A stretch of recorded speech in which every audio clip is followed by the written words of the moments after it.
하나님의 말씀은 이사야 30장 15절에서 18절의 말씀입니다.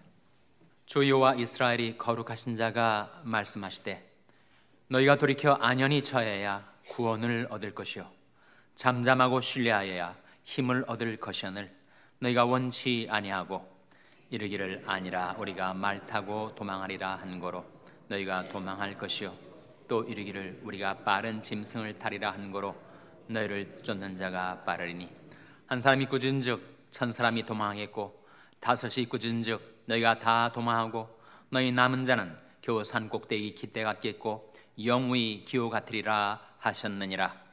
그러나 여호와께서 기다리시나니 이는 너희에게 은혜를 베풀려 하시며 일어나시리니 이는 너희를 긍휼히 여기려 하심이라.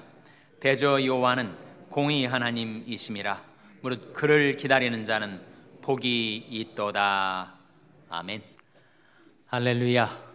서로에게 평강의 복을 기원하는 마음으로 샬롬 인사 나누시기 바랍니다. 샬롬. 샬롬. 오늘도 우리 아가페 찬양대가 시편 27편을 노래하였습니다. 여호와는 나의 힘과 나의 생명의 능력이 되신다. 귀한 찬양 감사드립니다. 라인홀드 니버라는 인물의 이름을 들어보신 분이 계실지 모르겠어요. 지난 세기 20세기에 미국에서 가장 저명한 목회자임과 동시에 신학자였습니다.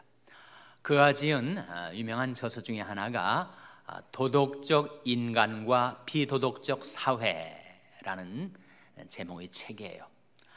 그 제목에서부터 유추할 수 있듯이 그 책의 주제는 인간은 개인적으로 도덕적으로 살지 몰라도 사회는 비도덕적이 되기 쉽다. 인간은 나름대로 선하게 살려고 하고 도덕적인 인생을 살아가려고 애쓸지 몰라도 그런 사람들이 모여서 집단을 이루고 사회를 구성하게 될 때 그 사회는 비도덕적이 되기가 쉽다라고 하는 소위 크리스천 리얼리즘, 기독교적 현실주의를 주창했던 신학자예요. 너무 피상적이고 낙관적인 자유주의도 아니고 너무 절망적인 기독교 보수주의도 아닌 기독교 현실주의를 주창했습니다. 그러니까 결국 그의 요점은 우리에게서부터 구원이 나오지 않는다. 사회에서부터 구원이 나오지 않는다. 세상에서 우리가 구원을 기다리지 않는다. 죄로 얼룩진 이 세상, 죄로 왜곡되고 훼손된 이 세상에서 우리가 구원을 기다리지 않고 그 현실 저 너머에 있는 하나님 나라로부터 우리를 향하여 다가올 구원을 기다리며 산다. 그런 주제입니다. 그래서 그 라인홀드 니버가 가장 좋아하고 의지했던 말씀이 로마서 8장 24절 25절 말씀이에요. 우리가 소망으로 구원을 얻었음에 보이는 소망이 소망이 아니니 보는 것을 누가 바라리요? 만일 우리가 보지 못하는 것을 바라면 참음으로 기다릴지니라 하는 말씀이에요. 우리가 소망으로 구원을 얻었다는 거예요. 즉 우리 구원은 내게서나 세상에서 오지 않고 하나님 나라로부터 우리를 향하여 다가오니 거기에 우리에게 필요한 것이 바로 기다림이라는 거죠. 우리가 소망으로 구원을 얻었음에 보이는 소망이 소망이 아니니 보는 것을 누가 바라리요? 만일 우리가 보지 못하는 것을 바라면 참음으로 기다릴지니라. 우리 역시 그런 기다림을 갖고 살아가고 있습니다. 무엇을 기다리며 살 것인가? 성경을 통해서 이 세 가지를 기다리며 살아야 하지 않겠는가? 첫째로 우리는 말씀을 기다리며 살아가는 자들입니다. 나곧 내 영혼이 여호와를 기다리며 내가 그 말씀을 바라는도다. 파수꾼이 아침을 기다림보다 내 영혼이 주를 더 기다리나니 참으로 파수꾼이 아침을 기다림보다 더하도다. 파수꾼이 얼마나 아침을 기다리겠어요? 하나님의 말씀이 내게 임하기를 기다리며 그토록 살아간다 하는 거지. 저는 개인적으로 최근에 마음이 좀 심란한 일이 있었습니다. 그래서 이러다가 내가 시험에 들지 않겠는가, 내 발이 실족하지 않겠는가 걱정도 되었었어요. 근데 그래서 저희를 지켜주고 저를 벗어나게 했던 말씀이 시편 94편 18절 19절 말씀이었습니다. 여호와여 나의 발이 미끄러진다 말할 때 주의 인자하심이 나를 붙드셨사오며 내 속에 생각이 많을 때 주의 위안이 내 영혼을 즐겁게 하시나이다 하는 말씀이에요. 살다 보면 우리가 내 발이 미끄러진다 싶은 그런 때가 우리에게 다가올 수 있습니다. 그때 주의 인자하심이 나를 붙들어 주는 거죠. 내 속에 생각이 많을 때, 사람마다 생각이 많습니다. 이런 생각, 저런 생각, 이런 걱정, 저런 근심, 마음에 근심과 번뇌가 가득 찰 때, 내 속에 생각이 많을 때 주의 위안이 내 영혼을 즐겁게 하시나이다. 우울한 나의 인생에 내 영혼을 즐겁게 해주는 일이 어디서 오는가? 주의 위안. 하나님께서 연약한 우리를 위로해 주실 때 그 위로의 방편이 뭐예요? 무엇을 통해서 우리에게 위안을 주십니까? 바로 하나님의 말씀을 통해서지. 주의 법을 살아가는 자에게는 큰 평안이 있다. 하나님의 말씀으로 내 마음을 위로해 주시고 위안해 주시고 산란했던 내 마음을 진정시켜 주시고 그리고 내 영혼을 즐겁게 해 주신다. 정말 그 말씀을 제가 체험을 했습니다.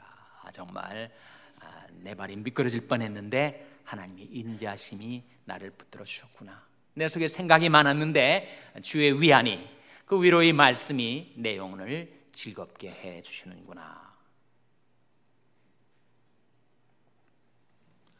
하나님께서 우리를 위하여 때때로 말씀을 보내주십니다. 산란했던 나의 마음, 여러 가지 근심 걱정에 휘둘리고 짓눌렸던 나의 마음을 말씀으로 위로해 주실 뿐만 아니라 내 몸이 병들었을 때에도 하나님은 어떻게 고쳐주는가? 물론 하나님께서 내신, 창조자 하나님이 내신 의사와 의학과 의술로도 고쳐주시만 시편 107편 20절 말씀에 주의 말씀을 보내어 저희를 고치사 위경에서 건지시는도다. 하나님의 말씀으로 우리를 고쳐주세요. 마음의 병뿐만 아니라 육신의 병도 하나님께서 고쳐주시고 우리가 처했던 위경에서 우리를 건져주십니다.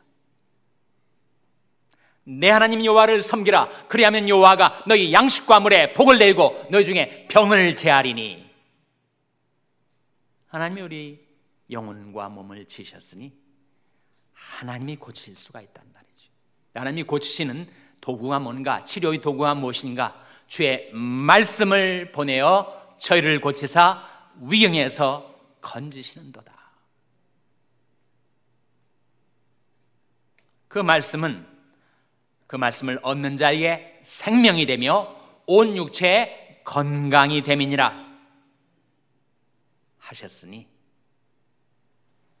마음의 근심 걱정, 육신의 질병과 연약함이 틈탔을 때 우리는 하나님의 말씀을 기다리며 살아가는 것이죠. 내게 꼭 맞는 말씀이 내게 임하면 그 말씀은 능력이 있으니까. 하나님 말씀은 살았고 운동력이 있다고 하지 않았습니까? 살리는 것은 영이니 육은 무익하니라. 내가 너의 일은 말이 영이요 생명이라. 예수님 그러시지 않았어요? 하나님의 말씀이 영이요 생명이라 하셨으니 그 생명의 말씀을 내가 받게 되면 그 말씀이 나를 소생케 해준다 하는 거죠. 그래서 이사야 55장 11절에 이런 말씀이 나옵니다. 하나님이 하신 말씀인데 내 입에서 나오는 말도 헛되이 내게로 돌아오지 아니하고 나의 뜻을 이루며 나의 명하여 보낸 일에 형통하리라. 하나님의 말씀은 우리 마음, 우리 삶 속에 임하면 줄다람치며 그 말씀이 생명력으로 우리의 모든 근심 걱정도 다 몰아내 주시고 병들었던 나의 마음과 몸도 치료해 주시고 회복해 주시는 생명력이 그 말씀에 있다는 거예요. 내 벼서 나는 말도 헛되이 내게로 돌아오지 아니하고 나의 뜻을 이루며 나의 명하여 보낸 일에 형통하리라 하셨으니 우리 모든 형편과 사정을 아시는 하나님께서 여러분에게 필요한 하나님의 말씀을 보내어 주셔서 그 말씀으로 여러분의 심령을 위로해 주시고 여러분의 육신을 치료해 주시기를 주님의 이름으로 축원합니다. 그래서 우리는 말씀을 기다리며 살아갑니다. 둘째로 무엇을 기다리며 살아가야 할 것인가? 예수님께서 부활하시고 승천하시기 직전에 제자들에게 이렇게 말씀하셨어요. 사도행전 1장 4절 말씀에 너희는 예루살렘을 떠나지 말고 내게 들은 바 아버지의 약속하신 것을 기다리라. 아버지의 약속하신 것을 기다리라. 뭘 기다리라고요? 아버지의 약속하신 것. 아버지 약속하신 것이 뭐겠습니까? 그것이 바로 성령입니다. 성령. 누가복음 24장 49절 말씀에 너희는 내 아버지의 약속하신 것을 기다리라. 위로부터 능력이 입히울 때까지 이 성에 유하라. 그렇게 말씀하셨어요. 무엇을 기다리며 살아가야 할 것인가 말씀하시기를 바로 아버지의 약속하신 것, 곧 성령을 기다리며 살아가라. 우리가 불렀던 찬송대로 정말 메마른 땅이 단비를 기다리듯이 우리 메마른 심령이 성령의 단비를 기다리며 살아가는데 성령이 오시면 어떤 일이 벌어지는가? 성령은 생명의 영이시기 때문에 우리를 소생케 줍니다. 시편 104편 30절 말씀에 주의 영을 보내어 저희를 창조하사 지면을 새롭게 하시나이다. 성령이 오시면 새롭게 되는, 소생케 되는 역사가 일어나게 될 것이니 우리는 성령을 기다리며 살아야죠. 우리에게 친히 예수님께서 내 아버지의 약속하신 것을 기다리라 하셨으니 우리는 성령을 기다리며 살아가는 자들입니다. 성령이 내게 오시면 어떤 일이 벌어지는가? 사실 우리 안에 육신이라는 것이 있습니다. 성령과 육신이 정반대 아니에요? 이 육신이 뭔가? 이 로마서에서 말하는 육신이 우리 살과 뼈를 가리키는가? 아니지 않습니까? 그 육신은 다름 아닌 죄성을 가리켜요. 내 안에 죄성이 있단 말이지.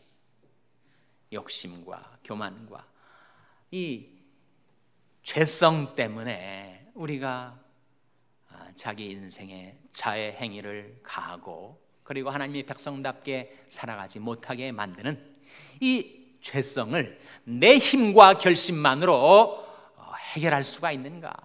역부족이죠, 역부족.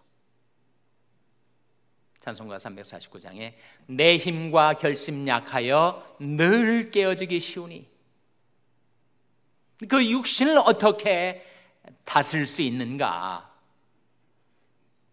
오직 성령으로 그리할 수 있습니다. 로마서 8장에 나온 말씀 아닙니까? 너희가 육신대로 살면 반드시 죽을 것이로되 영으로서 몸의 행실을 죽이면 살리니 무릇 하나님이 영으로 인담을 받는 그들은 곧 하나님의 아들이라. 우리 육신대로 살면 내 탐욕에 사로잡혀서 끌려다니고 죄의 노예가 되어서 죄악의 구렁텅이를 헤매고 다니면 결국 끝내는 사망. 죄의 삭은 사망입니다. 너희가 육신대로 살면 반드시 죽을 것이다. 그러나 영으로서 몸의 행실을 죽이면 살리니 내 육신을 어떻게 통제하고 다스리고 저복종시킬 수 있다고요? 내 힘과 결심으로가 아니라 바로 성령의 능력으로. 같은 로마서 8장 말씀에 육신을 좇는 자는 육신의 일을, 영을 좇는 자는 영의 일을 생각하나니 육신의 생각은 사망이요 영의 생각은 생명과 평안이니라 하셨죠. 사실 우리가 하나님의 말씀의 그 높은 표준대로 그 말씀의 요구대로 우리가 살기가 지난합니다. 극히 어렵습니다. 내가 아무리 열심을 내고 의지를 다 잡아서 그렇게 살려 해도 이 육신 때문에 그리 살지 못했단 말이에요. 하나님의 처방, 하나님의 해결책이 무엇인가? 로마서 8장 3절 4절 말씀에 율법이 육신으로 말미암아 연약하여 할 수 없는 것을 하나님은 하시나니 곧 죄를 인하여 자기 아들을 육신의 모양으로 보내어 육신의 죄를 정하사 육신을 좋지 않고 그 영을 좇아 행하는 우리에게 율법의 요구를 이루어지게 하려 하심이니라. 그 뜻이 얼른 이해가 안 되지만 그 요점은 이것입니다. 우리가 어떻게 하나님의 백성답게 하나님의 자녀답게 살아갈 수가 있는가? 내 안에 있는 육신 때문에 그리 살 수가 없었으나 하나님의 해결책, 하나님의 처방은 무엇인가 하면 바로 십자가와 성령으로 그 율법의 요구를 우리에게 이루어지게 하셨다. 하나님의 백성다운 삶의 표준을 따라 살 수 있게 하셨다. 이 십자가와 성령이 하나님이 쓰시는 방편이라는 거죠. 정말 우리가 죄를 짓고 살아왔지만 내가 죄 용서 받게 된 것은 바로 십자가의 은혜 아니었습니까? 십자가에 달리신 예수님의 보혈의 공로로 내가 죄 씻음 받고 용서받은 자가 되지 않았어요? 그리고 그 이후에 내가 성령을 쫓아 살면 율법의 요구가 우리 안에 이루어지게 된다. 성령의 인도를 따라 성령의 도심을 따라 살아가면 바로 말씀의 높은 표준을 우리가 따라 살 수 있게 된다. 그런 말씀입니다. 그러니 우리는 성령을 기다리며 살아야 합니다. 구속하신 보혈로 허락하신 성신을 믿음으로 바라며 이제 간구할 때 그렇게 성령을 기다리며 살아가는 여러분에게, 여러분이 메마른 심령과 삶 속에 하나님께서 성령의 담비와 축복의 소낙비를 부어주시기를 주님의 이름으로 축원합니다. 무엇을 기다리며 살 것인가? 첫째로 말씀을 기다리며, 둘째로 성령을 기다리며, 셋째로 오늘 본 말씀 이사야 30장 18절에 나와 있습니다. 같이 읽겠습니다. 이사야 30장 18절 말씀 같이 읽겠습니다. 시작. 그러나 여호와께서 기다리시나니 이는 너에게 은혜를 베풀려 하시며 일어나시리니 이는 너희를 긍휼히 여기려 하심이라. 대저 여호와는 공의 하나님이심이라. 무릇 그를 기다리는 자는 복이 있도다. 그러나 여호와께서 기다리시나니, 어떤 때는 정말 왜 하나님이 이렇게 기다리시만 하는 걸까? 또 나로 하여금 왜 이렇게 기다리게 만드시는 걸까? 너무 견딜기 어렵다. 너무 이 참고 기다림이 너무 슬프고 괴롭다. 여기 말씀에 여호와께서 기다리시나니 이는 너에게 은혜를 베풀려 하시며, 나중에 되돌아보니까 그때 나를 그렇게 기다리게 하셨던 이유가 내게 그런 은혜를 베풀기 위해서 그리 하셨구나. 뒤늦게 우리가 깨닫게 된다는 것이요.